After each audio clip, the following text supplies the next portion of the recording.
The twin suns of Zira bathed the royal palace in a golden glow.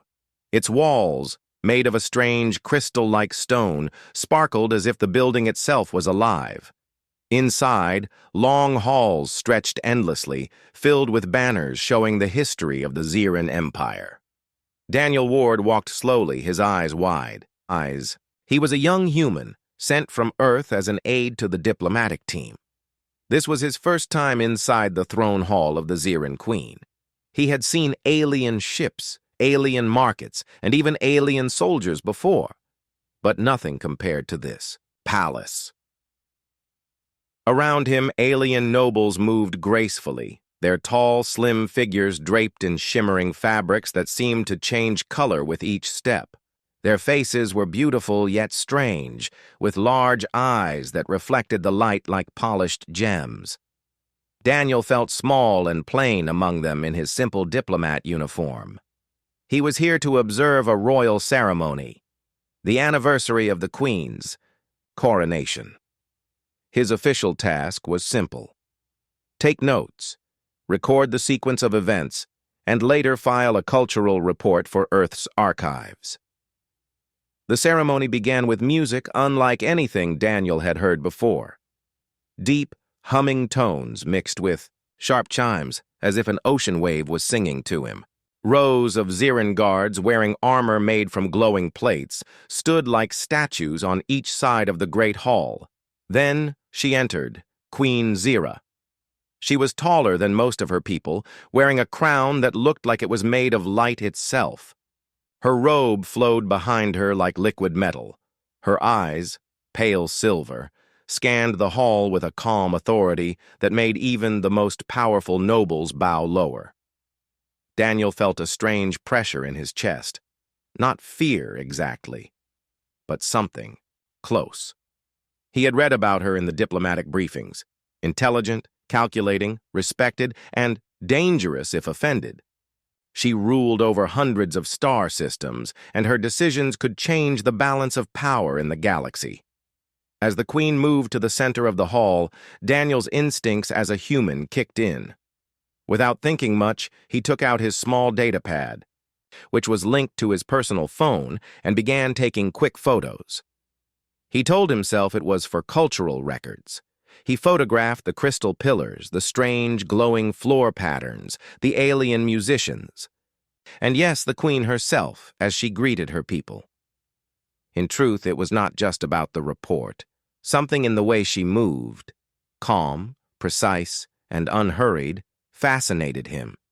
He wanted to capture that moment, to keep it as a memory. The ceremony lasted over an hour. Speeches were given in the Ziran language, which Daniel was still learning.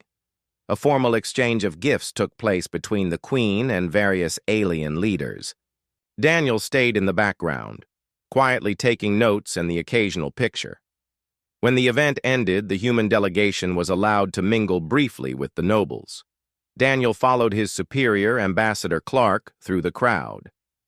The aliens spoke in soft, measured tones, their voices musical, yet strange to human ears. At one point, Daniel noticed a group of alien scholars discussing human customs. They seemed amused by the idea that humans took so many pictures of everything: food, streets, even themselves. Daniel smiled to himself, but said nothing. After the reception, Daniel returned to the guest quarters assigned to the human team. The room was simple but comfortable, with a wide window showing the alien city below. Floating vehicles glided between. Crystal towers and bridges of light connected buildings in ways that seemed impossible. He sat on the bed, pulled out his phone, and looked through the pictures he had taken. Most were of architecture and ceremonial objects, but a few were of the Queen. In one, she was looking at a young Ziran child who had offered her flowers, and for a brief second, she had smiled in a way that felt warm and real, not just royal. Daniel lingered on that picture longer than the rest. He didn't notice the soft knock on the door until it opened. A palace servant, tall and thin, entered and spoke politely. "The Queen requests the presence of the human aide, Daniel Ward." Daniel blinked. "Me, now?" Yes, the servant replied. It is important. Heart racing, Daniel followed. The servant through a different set of corridors, ones he hadn't seen before. These halls were quieter, more private, and decorated with strange glowing tapestries that shifted as he walked past them. Finally, they arrived at a small meeting chamber. Inside were only the queen and 2 guards. The guards stood silently near, the walls, their faces expressionless. Queen Zira turned toward him, her silver eyes studying him closely. "You carry a small device," she said in perfect English, her voice calm but firm. "A phone, I believe?" Daniel froze, suddenly aware of the device in his pocket. "Yes, Your Majesty. It's for recording notes and—" Her gaze sharpened. "Is that me on your phone?" The question hit him like a shockwave. The guards shifted slightly, their hands, near their weapons. Daniel swallowed. "Your Majesty, I took pictures during the ceremony, only for cultural study, I swear, no disrespect intended." The queen tilted her head, her expression unreadable. "In our culture, images of the monarch are not taken without permission. Did you know this?" Daniel shook his head quickly. "No, Your Majesty. I wasn't told. I thought it was allowed since the event was public." There was a long, heavy silence. The queen stepped closer, her tall frame casting a shadow over him. She extended her hand. "Show me." Daniel's fingers trembled slightly as he unlocked his phone and opened the gallery. He handed it to her carefully. She began scrolling through the images. Her eyes moved from the grand pillars to the alien musicians to the royal guards, and finally to the pictures of herself. Her gaze lingered on the one where she was smiling, at the child. When she looked back at him, her expression was not anger, but something else. "Curious," she said softly. Daniel stood there unsure if he had just made the greatest mistake of his life, or something entirely different. The room felt too quiet. Daniel could hear his own heartbeat, steady but heavy, as Queen Zira's silver eyes studied the phone in her hands. She turned the device slightly, examining the image of herself smiling at the child. Her long fingers brushed over the screen, as if she could feel the moment through the glass.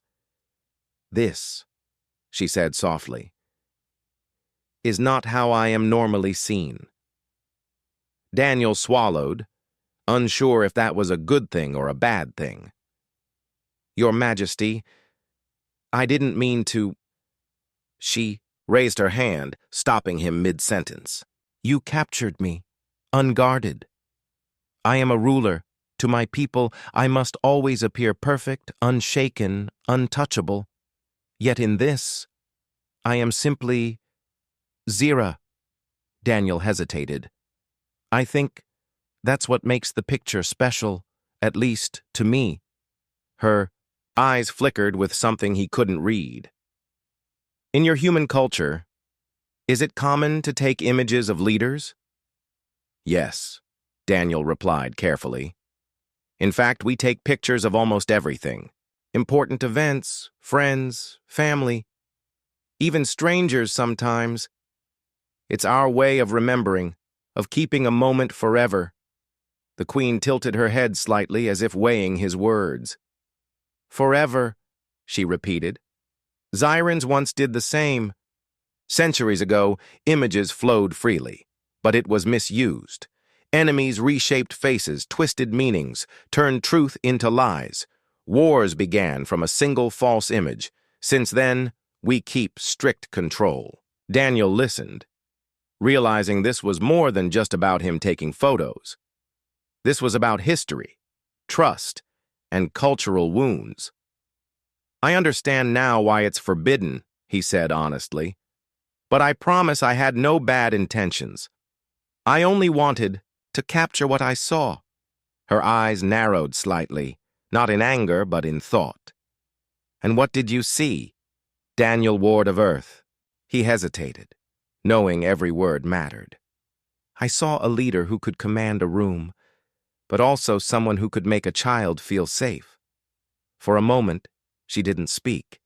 The air felt charged, as if a decision was being made silently between them. Finally, she turned to the two guards. "Leave us." The guards exchanged quick glances but obeyed, stepping out of the room and closing the door. Now it was just the two of them. The Queen handed the phone back to him but didn't step away. "Show me the others." Daniel scrolled through the pictures. The glowing crystal pillars, the intricate armor of the guards, the way the sunlight had caught on the crown during the ceremony. She studied each one carefully, as though she was looking for something beyond the image itself. When they reached the last photo, she said, "You take these not only for information, but for feeling." Daniel nodded. "That's right. A picture tells more than just what something looks like. It tells a story." She looked at him for a long moment. "Perhaps humans see the world differently than Xerans. You seek to keep moments. We seek to control them." Daniel almost smiled. Maybe both are ways of protecting what's important. That seemed to amuse her. A faint curve touched her lips, but it vanished quickly. She turned and walked toward the tall, crystal-like window at the side of the chamber. Beyond it, the alien city shimmered in the twin sunlight. "Tell me," she said, "without looking back, what other images do you carry? Not of me, but of your home." Daniel unlocked his phone again and opened another folder. He showed her pictures of Earth, blue oceans, green forests, crowded cities with glowing lights, mountains capped with snow. He even showed her a picture of his family during a summer barbecue. She studied them silently, her expression unreadable. But when she saw the ocean, her eyes softened slightly. "Your world is alive, loud, untamed," Daniel chuckled. "That's one way to describe it." She turned to face him again. "And you would share these images with anyone?" "Mostly, yes," Daniel said. "We share pictures to connect with each other, sometimes even with strangers." The Queen was silent for a long time, then said, "If you were told to remove the images of me, would you?" Daniel hesitated. "If you ordered me, I would, but I'd rather keep them, not to share, but because they mean something to me." Her eyes met his, steady and searching. "And what do they mean to you?" He answered honestly. "They remind me that even the most powerful person can have a human moment, even if they're not human." That made her pause. A strange, quiet tension settled between them, not hostile, but charged with meaning. Finally, she said, "I will not order you to delete them, but you must promise me something. They are for your eyes only, no one else." "I promise," Daniel said. She gave a small nod, almost as if sealing an unspoken agreement. Then unexpectedly she added, "Perhaps one day I will allow you to take another, one that is not stolen by chance, but given willingly." Daniel's eyes widened. "I'd be honored." Her expression returned to its usual calm. "Good, now go. We will speak again soon." Daniel bowed slightly, as was proper, and left the chamber. As he walked back through the corridors, he felt both relieved and unsettled. The Queen had not punished him, but she had noticed him in a way he hadn't expected. He didn't know it yet, but this small conversation had just placed him in the middle of something far larger than a simple misunderstanding over a photograph. Somewhere, behind him, Queen Xera stood by the window, looking out at the city. She still saw the ocean from his phone in her mind, and, unexpectedly, the moment where she had smiled at the child. For the first time in years, she wondered what it would be like to be remembered, not as a ruler, but simply as herself. The next morning, Daniel woke early. The alien city outside his window was already glowing under the twin suns. Floating vehicles moved between crystal towers, and the air shimmered faintly as if the whole world was alive. He had barely slept. His thoughts kept circling back to the Queen's voice, her steady gaze, and the strange way she had spoken to him last night. She had not punished him, but she had not simply forgiven him either. She had tested him. At breakfast, in the human delegation's quarters, the ambassador noticed Daniel's distracted look. "You all right?" Ambassador Clark asked. Daniel forced a small smile. "Just adjusting to the time cycle here." Clark studied him for a moment but didn't press further. Later that day, Daniel received another summons from the palace. This time, it wasn't through a servant. The message was direct and formal. "The Queen requests your presence in the royal study." Daniel followed the guards through a quieter section of the palace. The royal study was nothing like the grand throne hall. It was smaller, lined with shelves of strange glowing stones and scrolls. A large curved desk made of some dark metal stood near the window. Queen Zyra was already there, seated with a stack of documents in front of her. She looked up as he entered. "Daniel Ward," she said, "I have been thinking about our conversation." Daniel bowed slightly. "Your Majesty." She gestured for him to stand near the desk. "You told me that humans keep images as memories, that they are personal." "That's right," Daniel said. "We don't just see them as records. They're a way to feel connected to a moment again." Her eyes narrowed slightly, as if she was testing every word. "For Zyrans, an image is not a memory. It is a weapon if used wrongly. Do you understand why this makes us cautious?" Daniel nodded. "Yes, but for us, sharing images can also be a way of building trust. We show someone a picture, and it's like saying, 'I want you to see what I saw.'" The Queen leaned back in her chair, her silver eyes locked on him. "And you wanted me to see how you saw me?" Daniel hesitated, but then answered honestly. "Yes." She studied him for a moment, then rose from her seat. "Come." She led him to a wall where a large crystal frame hung. Inside it was a moving image. Not quite a video, not quite a picture. It showed a younger Queen Zyra during her coronation, standing tall and proud. The colors shifted slightly, the light glimmering like water. "This," she said, "is the only image of me allowed, to be seen without my presence. It was approved by the council. Every detail was chosen, the angle, the light, the expression." Daniel understood immediately. "It's perfect, but it doesn't feel alive." Her head turned sharply toward him, but there was no anger, only interest. "Explain." "It's beautiful," Daniel said carefully, "but it feels like it was made for people to admire, not to remember. It's not a moment, it's a symbol." She looked back at the image and was silent for a while. Finally, she said, "Perhaps that is why your photograph unsettled me.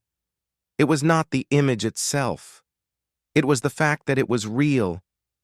Daniel thought about that. Real moments can be messy. They can also be the ones people remember most. Her gaze softened just slightly. "Humans are strange creatures." Daniel smiled faintly. "We get that a lot." She walked back to her desk and opened a small case. Inside were several thin crystal tablets, each glowing faintly. She picked one up and handed it to him. "This," she said, "contains images. From before the restriction laws, they are kept locked away. Very few have seen them." Daniel looked at the tablet. The images were raw, unfiltered. Alien families laughing together, soldiers sitting by campfires, a young Zyra before she wore the crown. They felt human, even though they were not. "These," she said, "are dangerous to my people because they remind us that even rulers are flesh and spirit, not just symbols." Daniel nodded slowly. "Maybe that's why they're important." The queen tilted her head, considering his words. You think vulnerability is a strength? In the right hands, yes, Daniel said. It can make people trust you more. It can make them see you as one of them. For the first time, her expression was openly thoughtful. She placed the crystal tablet back in the case. Perhaps there is value in your way of seeing. Perhaps. She paused, as if weighing a decision. I should test it. Daniel raised an eyebrow. Test it? She gave the faintest smile. Tomorrow, you will bring your device. You will take an image of me, one I allow, and we will see if it changes anything. Daniel blinked. You're serious? Her gaze hardened slightly. Do you think I jest? No, Your Majesty, I just didn't expect that. She stepped closer, her presence both calm and commanding. Do not misunderstand. This is not for your amusement. This is for my understanding. If I am to see the galaxy differently, perhaps I must first see myself differently. Daniel nodded slowly. I understand. Good, she said, turning. Back to her desk. Go. Prepare for tomorrow. As Daniel left the study, he felt a strange mix of nerves and anticipation. The Queen of the Zyran Empire had just asked him to take her picture, willingly. That alone was history in the making. But he also knew that in a place like this, nothing happened without reason. And if Queen Zyra wanted to see herself differently, it meant something far bigger than just a photograph was about to begin. Back in her study, Queen Zyra stood alone for a moment, looking once more at the perfect, lifeless image of her coronation. Then she closed her eyes and thought of the human's words. Real moments can be messy, but they're the ones people remember most. A small, almost invisible smile touched her lips. The next day, the palace air felt different. It was still filled with the soft hum of alien machinery and the faint scent of some floral incense, but there was also a quiet tension. Daniel could feel it the moment he stepped into the main hall. 2. Guards led him to a private garden deep within the palace grounds. The garden was unlike anything on Earth. Glowing plants rose in spiral shapes, their petals pulsing gently with light. The air shimmered faintly with drifting golden particles, giving everything a dreamlike quality. Queen Zyra was already there, standing near a pool of perfectly still water. She wore no crown today. Instead, her hair flowed freely, silver and smooth like liquid light.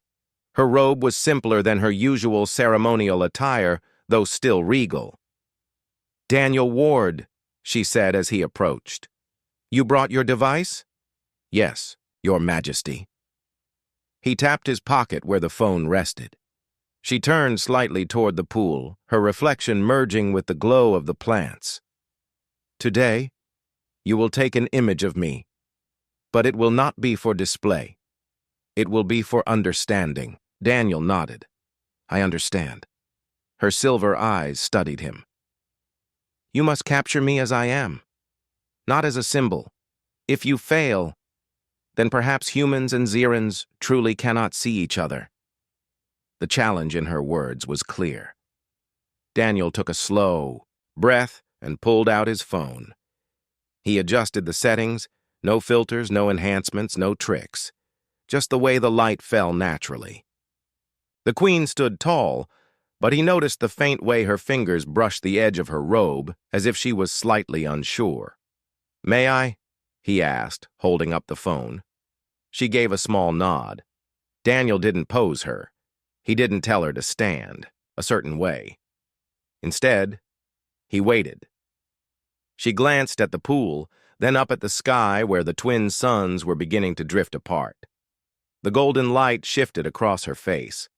That was the moment. He tapped the screen. The soft sound of the shutter broke the silence. She turned back to him. Is it done? Yes, he said quietly. Show me. Daniel stepped closer, holding out the phone. She took it carefully, looking down at the image. Her eyes lingered on it far longer than he expected. The picture was simple. No grand throne, no crown, no crowd. Just Queen Zira standing in her glowing garden, the golden light touching her face, her expression calm but thoughtful. "This," she said slowly, "does not look like the Queen of the Ziran Empire." Daniel felt his chest tighten. "Do you think that's bad?" Her gaze lifted to his. "No. It looks like me." For a moment she seemed almost lost in thought. Then she handed the phone back. "You will keep this image. It will not be shared. But I will remember it." They walked together along the garden path. Daniel noticed she was quieter than usual, as if the photograph had stirred something. At one point, she stopped near a tall plant whose petals glowed faint blue. "When I was young," she said softly, "I used to come here with my sister. We would sit by the pool and watch the sun set. Those were the last moments I remember before I was told I would be queen." Daniel glanced at her, surprised she was sharing something so personal. "Do you ever miss it?" Her lips curved faintly, though it wasn't quite a smile. "Sometimes, but I have worn this crown too long to dream of another life." He didn't reply. It didn't feel like a moment for words. When they returned to the entrance of the garden, a messenger was waiting, a young Ziran aide visibly nervous. "Your Majesty," the aide said, bowing, "the council requests your presence. There is concern." Zira's eyes narrowed slightly. "About what?" The aide hesitated, glancing at Daniel. "There are whispers, Your Majesty. Whispers that a human has been permitted too close." Daniel felt the weight of those words. The Queen's eyes flicked toward him briefly before turning back to the aide. "Tell the council I will address them soon." The aide bowed again and left quickly. Zira looked at Daniel. "You see, Mr. Ward, this is why images are dangerous. A moment between two people can be turned into a weapon by those who wish it."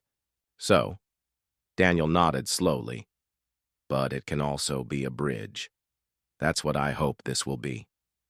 Her gaze held his for a long moment. "Perhaps." Before he could say more, she turned and began walking back toward the palace. "Stay ready, Daniel Ward. It seems the council will soon decide whether this cultural exchange was wise or foolish." Daniel followed, his mind racing. He didn't know if today had built trust between them or simply added more danger. But one thing was certain. The Queen had seen herself differently, even if only for a moment, and that, he thought, might be enough to change everything. The great chamber of the alien palace was quieter than usual. The towering walls, covered in glowing silver patterns, reflected a dim light across the marble-like floor. Queen Zarira stood near the center, her gaze locked on Michael. She was calmer now, but there was still a sharpness in her eyes, a silent demand for the truth. Michael took a deep breath. "Your Majesty, I never meant to disrespect you. I didn't take these images for any wrong reason." He held up his phone, the faint blue light of its screen glowing in his hand. "I need you to understand why they're here." The Queen crossed her arms, her golden armor plates shifting softly with the movement. "Then speak, human. Explain why my likeness, moments I do not even recall, rests in your strange device." Michael looked around the chamber. The alien guards were still present, standing like statues near the entrances, but their weapons were lowered. This was no longer an arrest. It was a trial of truth. "I took these pictures," Michael began slowly, "because they reminded me of something important." Zarira's head tilted slightly, curiosity faintly showing through her regal composure. "Something important? Or someone important?" Michael hesitated. "Someone important. Back on Earth, I had a sister. She was a leader in her own way, brave, determined, always putting others before herself. She died before I left my home world. His voice wavered for a moment, but he steadied it. When I saw you, Your Majesty, you reminded me of her. The way you stood before your people, the way you never wavered even when danger was near. It felt familiar. I took the photos because I wanted to remember that feeling. The Queen blinked slowly. Her expression softened. Not much, but enough for Michael to notice. You compare me to your kin, she said quietly. To a human who is gone. Yes, Michael said. I know it's not the same, but seeing you lead, it reminded me that courage exists everywhere, no matter the species. I wanted proof of that, proof I could look at when I start to doubt. The Queen walked toward him, her steps measured and slow. You speak with sincerity. Yet, in my realm, the act of recording one's ruler without permission is a matter of great seriousness. Such images could be used to mislead or manipulate. I understand, Michael replied. If you want me to delete them, I will. Right now. But I want you to know, they've never been shared with anyone. They're for me alone. She stopped, a few paces away from him, close enough for Michael to see the intricate etchings along the edges of her armor. Your people. You carry your memories in these small devices. Yes, Michael said. We store pictures, videos, words, so we can keep them safe. Sometimes it's not about the image itself, but the story it holds. The Queen's gaze dropped to the phone again. She seemed deep in thought. For a moment, the chamber felt completely still. Only the faint hum of the palace's energy could be heard. Then she extended her hand. Show me. Michael handed her the phone carefully. She studied the glowing images, photos of her standing in the council hall, addressing her people, walking through the gardens. They weren't staged. They weren't grand portraits. They were moments in between, the kind no official record would capture. These, she said slowly, are not the images I expected. They are unguarded. They show me as I am, not as the people are told to see me. That's why they matter to me, Michael said. They show the real you. The Queen handed the phone back, but there was a new weight in her eyes, something between understanding and unease. You see, human, truth is a rare and dangerous thing. In your world, perhaps it is valued. In mine, it can shatter the careful balance of power. Michael frowned. You mean, if others saw you like this, they'd think less of you? Or more, she replied, and both can be equally dangerous. Before he could respond, a guard stepped forward and bowed deeply. Your Majesty, the Council requests your presence. They have learned of the human's device. The Queen's expression sharpened again, but she did not look away from Michael. It seems our conversation is far from over. Michael stood straight. I'm ready to explain myself to them too. She studied him for another long moment, then nodded. Very well, but you will stand beside me when I speak to them. If your words are truly honest, the council will know. As they walked together toward the council chamber, Michael felt a strange mix of relief and tension. The Queen had not ordered the images destroyed. She hadn't banished him. Instead, she was giving him a chance. A dangerous one, but a chance, nonetheless. The palace corridors were lined with alien banners, their symbols shifting and glowing as they passed. Michael could feel the eyes of every guard, every servant following him. To them, he was a stranger walking at the side of their queen, a human carrying images that could change how she was seen.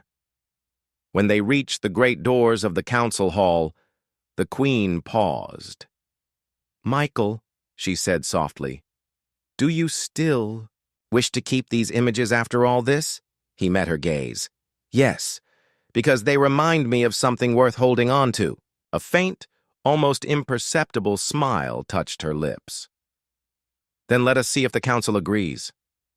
The great doors began to open, revealing a room filled with alien leaders, their eyes sharp and questioning. Michael took a deep breath.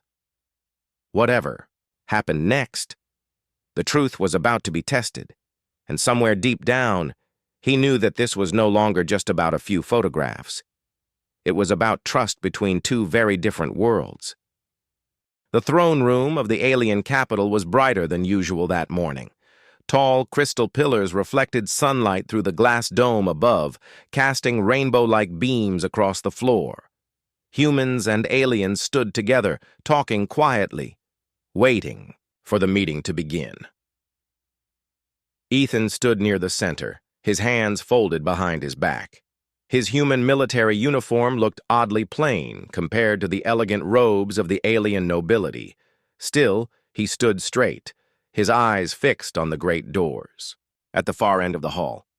He knew this day would decide everything: his life, his place in this world, and perhaps even the peace between two civilizations. The doors opened, and the alien queen entered. She wore a golden headpiece shaped like the wings of a great bird, and her long silver gown shimmered with each step. But her face was calm, and her sharp green eyes scanned the room until they landed on him. She didn't smile, but there was something softer in her gaze. The crowd bowed as she reached the throne, and the royal guards took position. Her voice carried across the hall as she spoke. Today, we decide the matter of trust between the humans of Earth and the houses of Zira, she said. And I will speak of a strange incident, one that began with a simple device.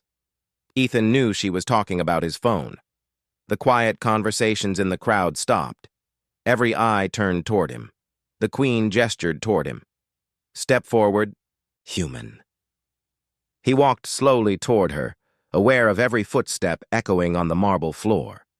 The queen's attendants brought a small pedestal forward. On it lay his phone, the same one she had seen days ago, the one that had caused suspicion, tension, and questions about loyalty. The queen picked it up and held it high so everyone could see. This device held images of me, she said, without my knowledge, without my consent. At first I believed it to be an insult, a spy's tool, but I have since learned the truth. Ethan kept his head high. Your Majesty, I took those pictures not to harm, but to remember. They were from the first time I saw you speak in the council chambers. I did not understand your customs then. In my world, we often keep pictures of leaders, heroes, and great moments. There was a low murmur in the crowd. Some aliens nodded slowly, others still frowned. The queen's gaze stayed fixed on him. And yet, she continued, this misunderstanding nearly broke the fragile trust between our people. But in the days since, I have seen the truth of your character. You have served with honesty. You have risked your life for my people, even when you could have walked away. She stepped closer. Her voice lowered, meant more for him than the crowd. I have also learned that curiosity is not always dangerous. Sometimes it is the first step toward understanding. Ethan felt a strange warmth in his chest. He didn't know if it was relief or something deeper. The queen turned back to the audience. I have decided, she said firmly. This man is not our enemy. The humans of Earth are not our enemies. We will continue our alliance. And perhaps, in time, we will even call them family. A wave of reaction spread through the hall, some cheers, some surprise. The alien nobles exchanged glances. The human diplomats smiled in relief. The queen handed the phone back to Ethan. Guard it. Well, she said, it seems to hold more power than most weapons. Ethan took it, giving a small bow. Thank you, Your Majesty. I'll use it wisely. The meeting ended with formal declarations of peace and trade agreements. The air felt lighter as the crowd dispersed. Outside the palace, the streets were filled with banners of both human and alien symbols. People from both worlds stood side by side, talking and laughing. Later, as the sun dipped low over the alien capital, Ethan stood on a high balcony, looking out over the city. He heard footsteps and turned to see the Queen approaching. "You spoke well today," she said.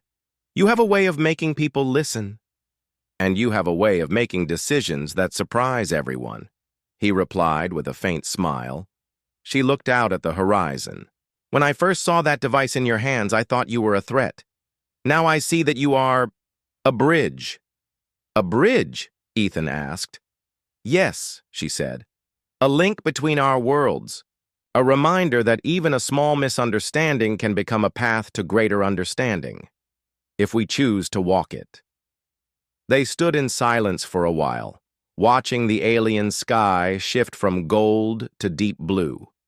Far in the distance, the first stars began to appear. Finally, the Queen turned to leave, but paused. "Ethan, keep your pictures. One day they may be part of our history." He nodded, feeling the weight of her words. As she walked away, Ethan looked down at his phone. The image of her on the screen seemed different now, not just a picture of a queen, but a reminder of everything they had overcome. In that moment, he realized something. Peace was not built in grand speeches or written treaties alone. Sometimes, it started with something as small as a misunderstood picture and the courage to explain it. And with that thought, he put the phone away, ready for whatever came next.